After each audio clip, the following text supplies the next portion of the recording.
When it comes to post-punk, I guess when it rains, it pours. Because just 2 weeks ago, I recommended you all the great new Rhododendron album, and I hope you finished processing that, because now we have a brand new, fantastic, and highly recommended post-punk record to get into, and it's the new one from Ice Age. For Love of Grace and the Hereafter is the name of the sixth album from Danish post-punk outfit Ice Age, who have spent well over a decade now beginning as a much more grounded in pure punk music post-punk outfit and evolved to styles both a lot darker and lighter, but also well outside the typical range of what influences a post-punk band, peaking in 2014 with their genuine masterpiece third record, Plowing Through the Fields of Love. Although I always also have to give a shout out to one of my definitive COVID era anthems, their fantastic Lockdown Blues from 2020.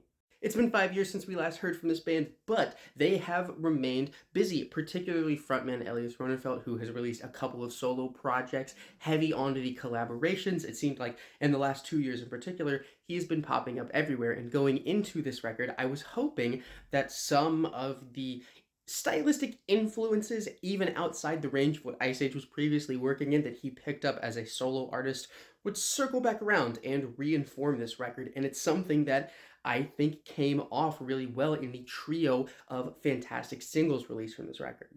Lead single, Star, is genuinely one of the best songs that I have heard all year. I enjoy the follow-up, The Ember, quite a bit, and The Week has its title refrain drilled into my head, as does its, admittedly, kind of iconic, and this is true, recorder solo that it ends with. And the deep cuts here are spectacular and run the gambit of different sonic styles that I was expecting going into this record. On one side, we have the more playful, catchy, sunny, almost jangly track, No Fear, but then we get into the jammy, driving force of Mother of Pearl. Not only are the deep cuts here fantastic songs, but they are versatile and they build onto, reflect, and refract off of each other in really interesting ways. And I also think this record has a fantastic conclusion. The run to the end of this song, the last 4 or 5 tracks, which is where the brilliant Star pops up, is a great way to end the record. And I think even down to its final orchestrated musical notes, it is dramatic, but also just intoxicating, catchy, infectious, irresistible.